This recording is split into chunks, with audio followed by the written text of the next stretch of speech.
I've just completed the final stage of my application process for the Shared Values Visa, and I'm a week and a half from departing from Germany to Russia. So what can I tell you about the police checks that I needed to do for this application? I had to do 3 different police checks. Yes, believe it or not, you have to do a police check for each country that you've been a resident in. Now that came as a bit of a surprise to me, and I should say also a shock, because I assumed, and you have to be careful not to assume too much when you do this application. I assumed that I needed to do a police check from the country that I was migrating from to Russia. So I'm in Germany at the moment, so I just assumed I'll go do a police check for Germany. No, it turns out that you have to do a police check from every country that you've been a resident in, because that's what the Russian migration officials want to see. They want to see that you've got no criminal record anywhere. I had to do a police check for Australia because I've lived most of my life in Australia and I'm an Australian citizen. I had to do a police check for Germany because I've been living here for a year and a half. And I had to do a police check also for Italy because I lived in Italy for close to 4.5 years. So yes, that's something that if you're doing this application independently, you will need to factor in carefully and coordinate in the right timing.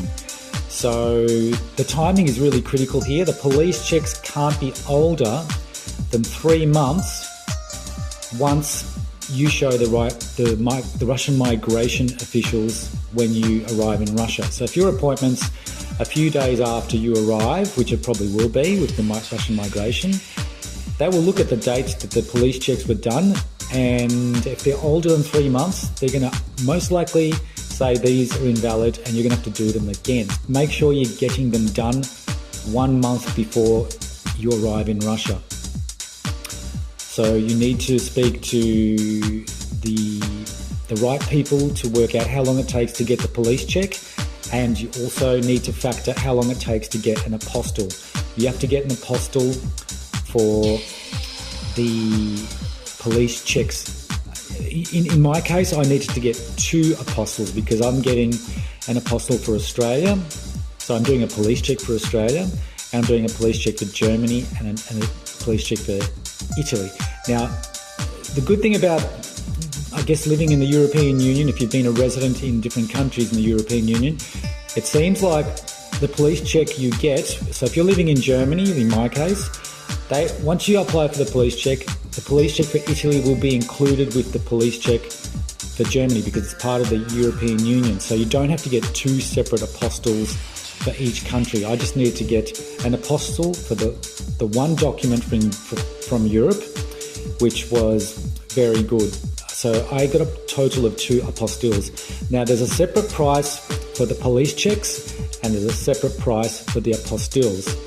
Speak to the consulates who are going to be doing the apostille. For example, the Australian consulate here in Germany, where I got my apostille done for my police check, I need to be there in person in order to do it. You can't do it by mail. So you need to travel into the location where the consulate is. In my case, it was in Frankfurt, and be there, and it's got to be face to face. You pay your fee for the apostille and they give it to you on the spot. It takes about 20 minutes. It was quite efficient, and that's it. The apostille for the European Union, well, in my case, and I'm speaking from my experience, it depends on where everyone's living, of course. I just went to visit the local council or the Rathaus here in Germany, paid for my police check, and then that got sent through to the office, the correct office that does them, and then they sent me the police check in the mail, and then I had to send that police check to another office which is up in Bonn to get the apostille, and the apostille was done rather quickly. I did make a note that I needed it urgently, and it came within about a week and a half, so that was good. So yeah, the apostilles take some time to coordinate, and they also cost money. Every one of you who's watching this that is migrating to Russia with the Shared Values Visa is going to have your own experience. But everyone's got a unique story, and you're all coming from different places. If you're listening to this and you're migrating, some of you will maybe have to have more complicated processes because of where you've lived. I don't know, but this is my situation. And again, it's a little bit unique. I'm not going straight from Australia to Russia. I'm going from the European Union to Russia. So they all present their own challenges. So I'm about to depart, and you can see some of the brown cardboard boxes underneath the Apostles there, and some of the masking tape for the boxes that we've been packing up before we leave. We're about to get everything out of our apartment, and in the first week of October we will be in Russia, and we will be making an appointment with the Russian migration officials and presenting all my documents and doing the rest. So all systems go, and very glad to have finished the process. Good luck to you all, and thank you for listening.